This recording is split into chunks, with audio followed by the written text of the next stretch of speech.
नमस्कार, आप देख रहे हैं केपी न्यूज 24/7। मैं अश्विनी आपके साथ। आइए एक नजर डालते हैं अब तक के मुख्य समाचारों पर। अधिकारी और न्यायपालिका मिले तो लोगों को सुशासन देने में मदद मिलेगी, लोकायुक्त केन फणींद्र ने कहा।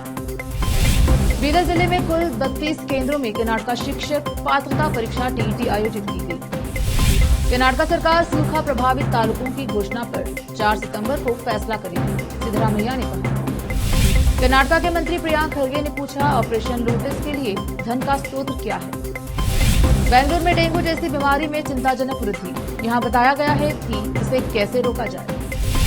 G20 से पहले यूएनएससी में सुधारों को लेकर संयुक्त राष्ट्र पर बरसे पीएम मोदी, कहा 21वीं सदी में नहीं चल सकता 20वीं शताब्दी का रवैया। सनातन धर्म पर विवादित बयान देने वाले सीएम के बेटे को स्वामी रामभद्राचार्य ने बताया मूर्ख।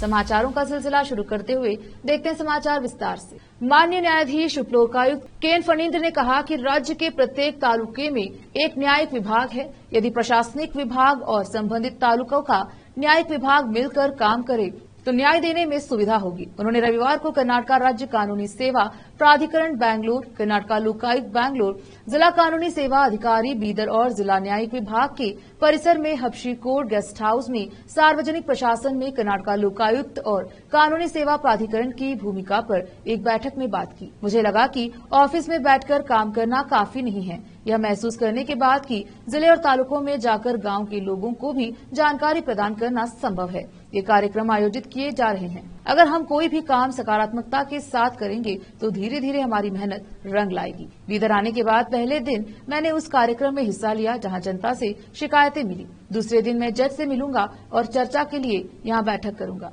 उन्होंने कहा, न्याय विभाग के अधिकारियों के प्रति मेरे मन में बहुत प्यार और विश्वास है। देश में न्यायपालिका जितनी मान्यता किसी अन्य विभाग को नहीं है। हमारे देश में लाखों वकील है, लेकिन उनमें से सभी जज नहीं बन सकते। न्याय केवल अदालत में ही दिया जाता है, उसे उतनी ही मौलिकता दी जा सकती है जितनी जरूरत हो। कानून कैसे आए, मानव का आचरण कैसा है, कैसा होना चाहिए, जो भटक गए हैं उनका मार्गदर्शन करो और उनकी प्रशंसा करो। हमने अपनी संपत्ति की सुरक्षा के लिए कानून बनाए हैं। क्या सिर्फ कानून से देश का विकास नहीं हो सकता?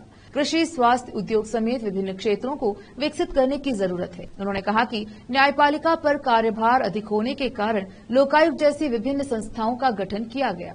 यदि किसी कार्य को सुधारने के लिए लोकायुक्त संगठन को नोटिस दिया जाता है तो कार्य कराया जाएगा। हमारे पास लोक प्रशासन में लोकायुक्त संगठन को दी गई शक्तियां हैं। हमारा मिशन सरकार का सुशासन सुनिश्चित करना है। 2 हाथ जोड़े हुए हैं और तालियां जोरों से बज रही हैं। वे लोगों को लोकायुक्त संगठन के बारे में बताकर जागरूकता फैलाना चाहते हैं। इस बैठक में वरिष्ठ सिविल न्यायाधीश एवं जिला विधिक सेवा प्राधिकरण के सदस्य सचिव सिद्धरामप्पा के कनकट्टे, AR कुरनूल, पुलिस अधीक्षक लोकायुक्त कलबुर्गी, कर्नाटका लोकायुक्त बैंगलोर के उपायुक्त चन्नकेशव रेड्डी MV, कर्नाटका लोकायुक्त बैंगलोर की सहायक आयुक्त संदीपा S रेड्डी, जिला और तालुका स्तर के न्यायिक विभाग के अधिकारी, लोकायुक्त पुलिस अधिकारी और अन्य उपस्थित रहे। विशेष संवाददाता की रिपोर्ट।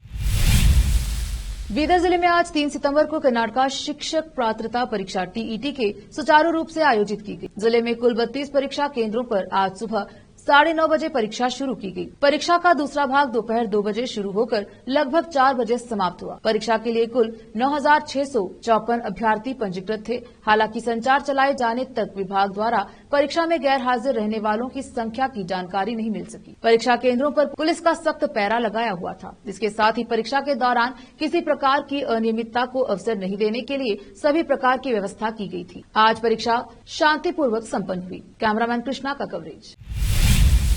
कल्याण कर्नाटका के अमृत महोत्सव के इस शुभ अवसर पर विजृंभणा के साथ गणेश उत्सव 2023 मनाने के साथ साथ सभी सार्वजनिक गणेश बोर्डों पर बाल गंगाधर तिलक, सरदार वल्लभ भाई पटेल के चित्र अनिवार्य रूप से स्थापित किए जाने चाहिए, जो देशभक्ति और देशभक्ति की भावना जगाते हैं। दुनिया में हमारे देश का मान बढ़ाने वाले चंद्रयान 3 और भारत के पहले सोलार मिशन L1 को सफलतापूर्वक लॉन्च करने वाले वैज्ञानिकों को आज बैठक में सम्मानित किया गया। बैठक में निर्णय लिया गया कि सार्वजनिक गणेश परिषदों को इस प्रकार सजाया जाए कि युवाओं को प्रेरणा मिले। पर्यावरण प्रेम सभी का कर्तव्य है। महामंडली के महासचिव बाबूवली ने कहा कि इस बार गणेश महामंडली सभी के घरों में मिट्टी के गणपति एकत्रित करे और स्कूल कॉलेजों में मिट्टी के गणपति बनाने का अभिनय चलाया जाएगा। सभी सार्वजनिक गणेश मंडलों की स्थापना 19 सितंबर को होगी और 23 सितंबर को भंग कर दी जाएगी। 5 दिनों तक किसी भी गणेश मंडल में फिल्मी गाने नहीं बजाए जाएंगे। लाउड स्पीकर पर केवल देशभक्ति गीत और भजन गीत बजाए जाएंगे। गणेश पंडालों में अग्निशामक दल की व्यवस्था की जानी चाहिए। कार्यकर्ताओं को 24 घंटे पंडालों में रहना होगा। यह सुनिश्चित किया जाए कि स्थापना से लेकर विसर्जन तक कोई भी पदाधिकारी शराब का सेवन न करे, संस्कृति व त्योहार में खलल न डाले। बैठक में बाबू वली ने कहा कि त्योहार को शांतिपूर्ण ढंग से मनाने के लिए आवश्यक कदम उठाए जाए और माननीय जिला प्रशासन, जिला पुलिस अधीक्षक ने इस बैठक में दिए गए सभी सुझावों पर गहनता से चर्चा की और उस बैठक में लिए गए निर्णय के अनुसार महामंडल और गणेश परिषद को उस बैठक में लिए गए निर्णय का पालन करें और इस ऐतिहासिक त्योहार को पहले से भी अधिक भव्यता के साथ मनाएं। कैमरामैन कृष्णा का कवरेज। 2024 की गणेश उत्सव बड़े पैमाने पर और अधूरी पैमाने पर आचरण करने के लिए आज महामंडल का सभा बुलाया गया। इस सभा में आज़ादी का अमृत महोत्सव के कल्याण कर्नाटक के 75वीं साल, कर्नाटक मैसूर प्रांत से कर्नाटक तो 50वीं साल स्वर्ण महोत्सव और इस बार परिसर गणेश बिठाने के वास्ते संस्कृति जैसे बाल गंगाधर तिलक जी ने इसको बनाया। संगठन के लिए बच्चों में इको फ्रेंडली गणेश, मिट्टी के गणेश बताने का अभियान चलाया जाएगा और घर घर में मिट्टी के गणेश बैठेंगे और इस साल हर साल से ज़्यादा बेहतरीन में गणेश उत्सव आचरण होगा। ವಿಶೇಷವಾಗಿ ಈ ವರ್ಷ ಬೀದರ್ ನಗರಾಭಿವೃದ್ಧಿ ಪ್ರಾಧಿಕಾರದ ವತಿಯಿಂದ 2 ಕೋಟಿ ಅನುದಾನದಲ್ಲಿ ಗಣೇಶ ವಿಸರ್ಜನೆ ಹೊಂಡ ರೆಡಿ ಆಗ್ತಾ ಇದ್ದು ಈ ವರ್ಷ ಸಾಂಕೇತಿಕವಾಗಿ ಅದರ ಉದ್ಘಾಟನೆಯನ್ನು ಮಾಡಿ ಸಣ್ಣ ಗಣಪತಿಗಳನ್ನು ಅದರಲ್ಲಿ ವಿಸರ್ಜನೆ ಮಾಡೋದ್ರ ಮುಖಾಂತರ ಅದನ್ನು ಉದ್ಘಾಟನೆ ಮಾಡ್ತೇವೆ। ಪ್ರತಿ ವರ್ಷದಂತೆ ಈ ವರ್ಷ ಅತ್ಯಂತ ವಿಜೃಂಭಣೆಯಿಂದ ಗಣೇಶನ ಹಬ್ಬವನ್ನು ಆಚರಣೆ ಮಾಡಿ ಸಾಂಸ್ಕೃತಿಕವಾಗಿ ಮಾನಸಿಕವಾಗಿ ಅತ್ಯಂತ ಒಂದು ಸುಂದರವಾದ ಹಬ್ಬವನ್ನು ಆಚರಣೆ ಮಾಡುವಲ್ಲಿ ಎಲ್ಲರೂ ಪಾಲ್ಗೊಳ್ಳುತ್ತೇವೆ। अब देखते हैं समाचार राज्य। कर्नाटक के मुख्यमंत्री सिद्धरामैया ने कहा कि राज्य सरकार कम बारिश से जूझ रहे तालुकों को सूखा प्रभावित क्षेत्र घोषित करने पर 4 सितंबर को फैसला करेगी। उन्होंने कहा कि 113 तालुकों की पहचान पहले ही सूखे से प्रभावित के रूप में की जा चुकी है और 73 और तालुकों को सूची में जोड़ा जा सकता है, जहां एक संयुक्त सर्वेक्षण किया जाएगा। सिद्धरामैया ने कहा इस साल कम बारिश हुई है। जून में बारिश में लगभग 56% की कमी थी, फिर जुलाई में लगभग सामान्य बारिश हुई, लेकिन अगस्त में फिर बारिश में कमी हुई। पत्रकारों से बात करते हुए उन्होंने कहा कि सूखे की स्थिति की समीक्षा के लिए राज्य के राजस्व मंत्री के नेतृत्व में एक कैबिनेट उप समिति है, जिसकी 3 बैठकें हो चुकी हैं और वे एक बार फिर 4 सितंबर को बैठक कर रहे हैं। सूखे के लिए 113 तालुकों की पहचान की गई है और संयुक्त सर्वेक्षण किया जा रहा है। 4 सितंबर को मानदंडों के अनुसार उन्हें सूखाग्रस्त घोषित करने पर निर्णय लिया जाएगा। रिपोर्ट के अनुसार अन्य 73 तालुका भी सूखे का सामना कर रहे हैं, इसलिए वहां भी संयुक्त सर्वेक्षण का आदेश दिया गया है। सर्वेक्षण रिपोर्ट आने के बाद उन्हें भी सूखाग्रस्त घोषित करने पर निर्णय लिया जाएगा। भाजपा के राष्ट्रीय महासचिव संगठन बीएल संतोष के इस दावे पर कि कांग्रेस के 40 से 45 विधायक उनके संपर्क में हैं और वह एक दिन में ऑपरेशन लोटस चला सकते हैं। आईटीबीटी और ग्रामीण विकास और पंचायत राज्य मंत्री प्रियंक खरगे ने कहा ऑपरेशन लोटस को अंजाम देने के लिए धन के स्रोत के बारे में पूछताछ की। कांग्रेस ने कहा खुला झूठ फैलाने से पहले संतोष को अपनी पार्टी के विधायकों से संपर्क स्थापित करने और उनका विश्वास जीतने की कोशिश करनी चाहिए। कर्नाटक कांग्रेस ने शुक्रवार को संतोष के दावे को सदी का मजाक करार दिया। खरगे ने कहा कि मैं उन्हें 1 महीने का समय दूंगा, उन्हें 45 में से कम 4 विधायकों को बाहर निकालने दीजिए। राष्ट्रीय स्वयंसेवक संघ आरएसएस के स्वयंसेवकों का दावा है कि वे किसी भी राजनीतिक दल से जुड़े नहीं हैं, लेकिन वे भाजपा कार्यालय जाते हैं और भाजपा पार्टी के नेताओं को उपदेश देते हैं। बेंगलुरु में डेंगू जैसी बीमारी में खतरनाक वृद्धि की खबरों के बीच शहर के एक डॉक्टर गौरव शर्मा चिकित्सा अनुसंधान में लगभग 20 वर्षों का अनुभव रखने वाले एक सामान्य चिकित्सक ने शुरुआती चरणों में बीमारी की पहचान करने और इलाज के बारे में बात की। कई व्यक्तियों, मुख्य रूप से बच्चों में डेंगू से जुड़े लक्षण विकसित हो रहे हैं, जिनमें प्लेटलेट काउंट में गिरावट भी शामिल है। हालांकि वायरल बीमारी के परीक्षण नकारात्मक आ रहे हैं और गौरव शर्मा ने कहा कि व्यक्तियों में डेंगू जैसे लक्षण विकसित हो रहे हैं, जिनमें ठंड और पसीने के साथ बुखार, सिर दर्द, चकत्ते, थकान, कुछ रक्तस्रावी लक्षण और जोड़ों और मांसपेशियों में दर्द शामिल हैं। उन्होंने कहा रक्तस्रावी लक्षणों में रक्तस्राव की प्रवृत्ति शामिल है, जैसे नाक से खून आना, मसूड़ों से खून आना या पेटीचियों जो त्वचा पर छोटे लाल या बैंगनी रंग के धब्बे होते हैं। डॉक्टर शर्मा ने कहा, हालांकि डेंगू बुखार ऐसे लक्षणों का एक प्रसिद्ध कारण है। चिकनगुनिया, जिका वायरस और विभिन्न अन्य ऑर्बे वायरस जैसे अन्य वायरल संक्रमण समान नैदानिक तस्वीरें उत्पन्न कर सकते हैं। क्योंकि राज्य के कई तालुक सूखे जैसी स्थिति का सामना कर रहे हैं, कृषि मंत्री एन चलुवरायस्वामी ने कहा कि अगले कुछ दिनों में बारिश से ज्वार, रागी की फसलों और बांधों के जलग्रहण क्षेत्रों में धान की फसलों को कुछ हद तक मदद मिल सकती है। मंत्री ने बताया कि 4 सितंबर को कैबिनेट उपसमिति की बैठक में 100 से अधिक तालुकों को सूखाग्रस्त घोषित करने पर निर्णय लिया जाएगा, क्योंकि राज्य में पूरे अगस्त में सूखा पड़ा था। कांग्रेस सरकार 5 गारंटी का वादा करके सत्ता में आई और हमने उनमें से 4 को लागू किया है। प्रारंभ में विपक्ष और मीडिया गारंटियों के कार्यान्वयन और संसाधनों को कैसे एकत्र करेंगे, इस पर संदेह था और सरकार पर हमला किया। इससे लोगों में भ्रम की स्थिति पैदा हो गई। लोगों को, विशेषकर ग्रामीण आबादी को एहसास हुआ कि महामारी के दौरान अन्नभाग्य योजना कितनी मददगार थी। कुल मिलाकर लोग महंगाई से तंग आ चुके थे, क्योंकि हमारे पास ईंधन या अन्य वस्तुओं की कीमतों को नियंत्रित करने की शक्ति नहीं है। इसलिए हमने कुछ वित्तीय राहत देकर लोगों की मदद करने का फैसला किया और इसीलिए हम गारंटी योजनाएं लेकर आए हैं। अब गारंटी ग्रामीण क्षेत्रों में लगभग हर घर तक पहुंच रही है और प्रत्येक घर को लगभग 5,000 से 6,000 रुपए का लाभ मिल रहा है। यह गरीब परिवारों, विशेषकर किसानों के लिए एक बड़ी राहत बनकर आई है। हाल ही में गृहलक्ष्मी योजना शुरू की गई और 1.11 करोड़ महिलाओं को एक साथ उनके बैंक खाते में 2,000 रुपए मिले, जो ऐतिहासिक है। रोकते हैं समाचारों का सिलसिला, लेते हैं छोटा सा ब्रेक। जल्द लौटेंगे ब्रेक के बाद।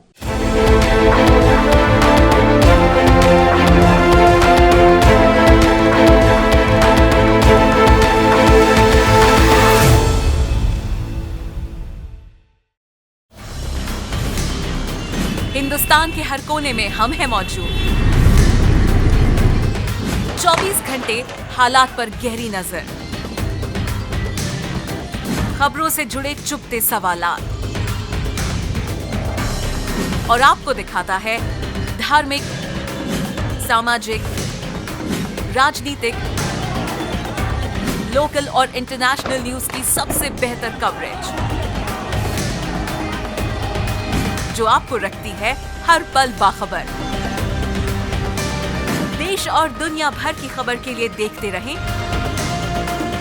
KP news 24/7।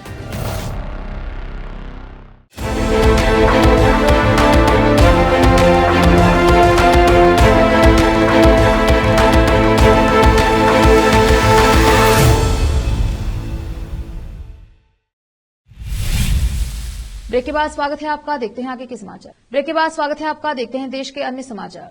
नई दिल्ली में होने वाले G20 शिखर सम्मेलन से पहले प्रधानमंत्री मोदी ने संयुक्त राष्ट्र सुरक्षा परिषद UNCC में सुधारों को लेकर UN को जमकर खरी खोटी सुनाई है। बता दें कि भारत मौजूदा क्षमताओं के आधार पर UNSC की स्थायी सदस्यता का प्रबल दावेदार है, मगर संयुक्त राष्ट्र सुरक्षा परिषद में सुधारों को बार बार टाल रहा है। इसीलिए पीएम मोदी संयुक्त राष्ट्र को संदेश देते हुए कहा है कि अब ये रवैया नहीं चलने वाला। विश्व की बदलती सच्चाई के अनुरूप संयुक्त राष्ट्र में सुधार की जोरदार वकालत करते हुए प्रधानमंत्री मोदी ने कहा है कि 21वीं सदी में 20वीं शताब्दी के मध्य का रवैया नहीं चल सकता। उन्होंने कहा कि संयुक्त राष्ट्र में इस प्रकार सुधार होने चाहिए ताकि सभी पक्षों का संग्राम में प्रतिनिधित्व सुनिश्चित हो सके। पीएम मोदी ने कहा कि G20 ऐसी संस्था है जिसे परिणामों और कार्यवाही की उम्मीद में बैठे कई देशों द्वारा उम्मीद के तौर पर देखा जा रहा है, भले ही वे कहीं से भी प्राप्त हो। G20 का वर्तमान अध्यक्ष होने के नाते भारत नई दिल्ली में 9 से 10 सितंबर को इस प्रभावशाली समूह की प्रमुख वार्षिक बैठक की मेजबानी करेगा। प्रधानमंत्री ने कहा,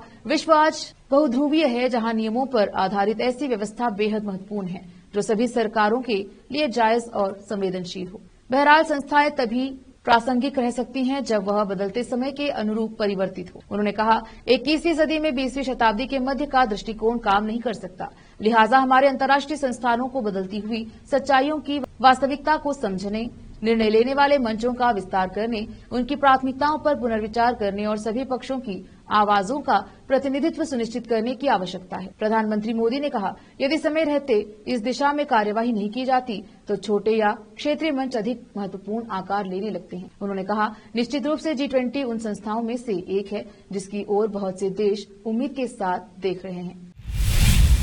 तमिलनाडु के मुख्यमंत्री M.K. स्टालिन के बेटे और राज्य सरकार में मंत्री उदयनिधि स्टालिन ने सनातन धर्म को लेकर विवादित बयान दिया है।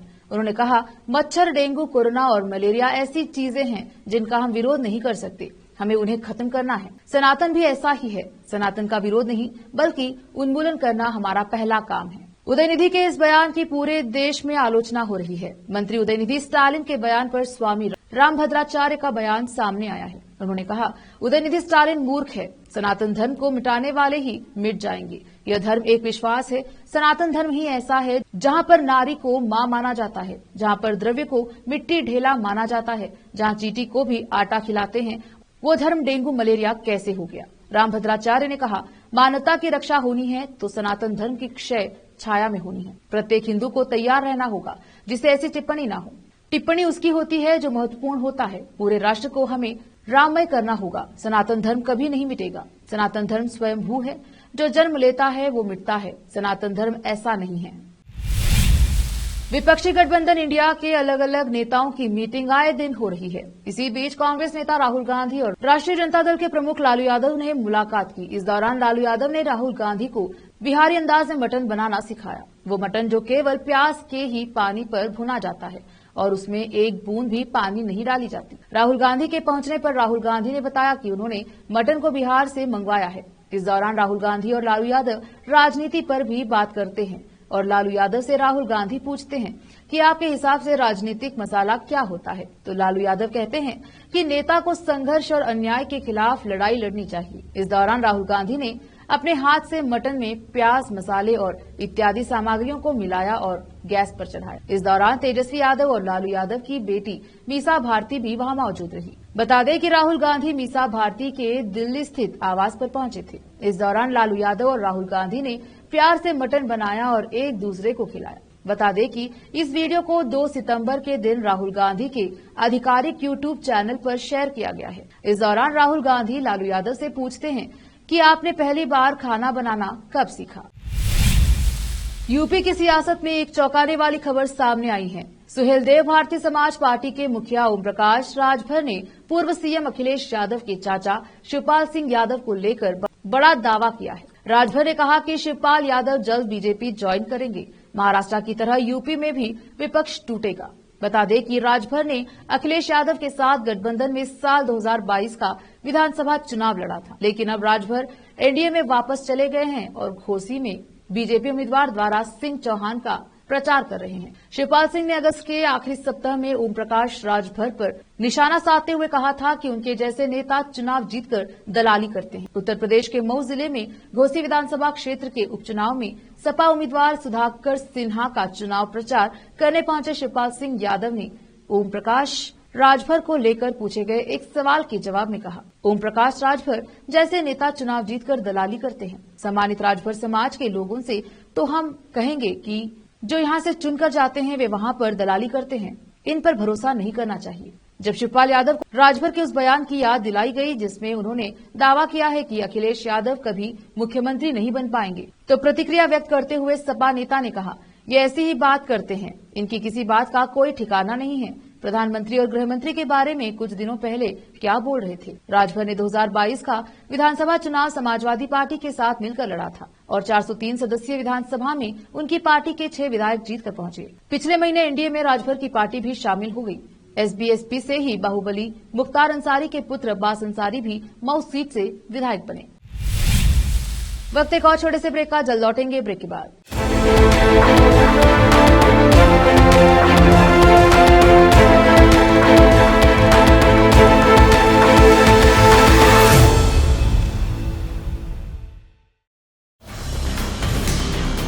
हिंदुस्तान के हर कोने में हम हैं मौजूद। 24 घंटे हालात पर गहरी नजर, खबरों से जुड़े चुपते सवालात और आपको दिखाता है धार्मिक, सामाजिक, राजनीतिक, लोकल और इंटरनेशनल न्यूज की सबसे बेहतर कवरेज जो आपको रखती है हर पल बाखबर। देश और दुनिया भर की खबर के लिए देखते रहें केपी न्यूज 24/7। ब्रेक के बाद स्वागत है आपका। देखते हैं समाचार विदेश के। इराक में पुलिस मुख्यालय की कमान कुर्दिश प्राधिकारियों को सौंपे जाने से लोगों में आक्रोश भड़क गया है। इससे लोग हिंसा पर उतारू हो गए हैं और प्रदर्शन करने सड़क पर उतर आए। कुर्दू बलों और प्रदर्शनकारियों में इस दौरान बेहद हिंसक झड़प हुई। बाद में यह झड़प खून संघर्ष में बदल गई। इस हिंसक झड़प में एक व्यक्ति की मौत हो गई और कई घायल हुए। घायलों को अस्पताल में भर्ती कराया गया है। उत्तरी इराक के किरकुक शहर में एक प्रमुख सुरक्षा प्रतिष्ठान की कमान संघीय अधिकारियों से स्थानीय कुर्द प्राधिकारियों को सौंपे जाने के खिलाफ जारी प्रदर्शन शनिवार को हिंसक हो गया, जिसमें एक प्रदर्शनकारी की मौत हो गई और कई अन्य घायल हो गए। प्रत्यक्षदर्शियों और स्थानीय अधिकारियों ने यह जानकारी दी। उन्होंने बताया कि किरकुक में इराक के संघीय पुलिस मुख्यालय की कमान कुर्दिश डेमोक्रेटिक पार्टी KDP को सौंपे जाने की योजना के दौरान प्रदर्शनकारियों और सुरक्षा बलों के बीच झड़प हो गई। किरकुक में मुख्यतः कुर्द, अरब और तुर्कमेन लोग रहते हैं। अक्टूबर 2017 में कुर्द प्राधिकारियों के कुर्द आजादी के लिए एक प्रतीकात्मक लेकिन विवादास्पद जनमत संग्रह आयोजित करने के बाद संघीय बलों के किरकुक और आसपास के तेल क्षेत्रों को अपने कब्जे में ले लिया गया। KDP ने उस समय शहर में अपना मुख्यालय खाली कर दिया था। अमेरिका में गोलीबारी की घटनाओं पर पुलिस अंकुश नहीं लगा पा रही है। कभी बार और रेस्टोरेंट में, कभी स्कूल में तो कभी बाजारों में गोलीबारी का सिलसिला जारी है। ताजा मामले में फुटबॉल खेलते छात्रों पर बड़ा हमला हुआ है। घटना अमेरिका के लुइसियाना प्रांत की है, जहां एक हाई स्कूल में फुटबॉल मैच खेल रहे छात्रों पर अचानक गोलियां बरसनी शुरू हो गई। खेलने के दौरान हुई गोलाबारी में 16 वर्षीय एक छात्र की मौत हो गई, कई अन्य घायल हो गए। स्थानीय अधिकारियों ने शनिवार को यह जानकारी दी। वेस्ट बैटन रूस पैरिश शरीफ कार्यालय के सर्जेंट लैंडन ग्रोगर ने बताया कि मामले में पुलिस अभी तक किसी की गिरफ्तारी नहीं कर पाई है और जांचकर्ता शुक्रवार को हुई इस घटना के पीछे की वजह जानने की कोशिश में जुटे हैं। ग्रोगर के मुताबिक गोलीबारी की सूचना मिलने के बाद पोर्ट एलन हाई स्कूल के मैदान में एक मेडिकल हेलीकॉप्टर उतारकर दोनों घायलों को अस्पताल ले जाया गया, जहां डॉक्टरों ने किशोर को मृत घोषित किया, जबकि महिला का इलाज जारी है और वह खतरे से बाहर है। एक नजर फिल्मों के समाचारों पर। ऋतिक रोशन ने गर्लफ्रेंड सबा के साथ एंजॉय की डिनर डेट। रेहान और निदान भी नजर आए साथ। अब समाचार खेल जगत की। फैंस के लिए बड़ी खुशखबरी, वर्ल्ड कप में खेलेंगे KL राहुल, इस प्लेयर का बाहर जाना तय। आखिर में समाचार बाजार के। विदेशी निवेशकों का भरोसा भारतीय शेयर बाजार पर बरकरार, अगस्त में डाले कई हजार करोड़। फिर से एक नजर आज के मुख्य समाचारों पर। अधिकारी और न्यायपालिका मिले तो लोगों को सुशासन देने में मदद मिलेगी, लोकायुक्त केन फणींद्र ने कहा। बीदर जिले में कुल 32 केंद्रों में कर्नाटक शिक्षक पात्रता परीक्षा TET आयोजित की गई। कर्नाटक सरकार सूखा प्रभावित तालुकों की घोषणा पर 4 सितंबर को फैसला करेगी, सिद्धरामैया ने कहा। कर्नाटक के मंत्री प्रियांक खरगे ने पूछा, ऑपरेशन लोटस के लिए धन का स्रोत क्या है। बेंगलुरु में डेंगू जैसी बीमारी में चिंताजनक वृद्धि, यहां बताया गया है कि इसे कैसे रोका जाए। G20 से पहले UNSC में सुधारों को लेकर संयुक्त राष्ट्र पर बरसे PM मोदी, कहा 21वीं सदी में नहीं चल सकता 20वीं शताब्दी का रवैया। सनातन धर्म पर विवादित बयान देने वाले CM के बेटे को स्वामी रामभद्राचार्य ने बताया मूर्ख।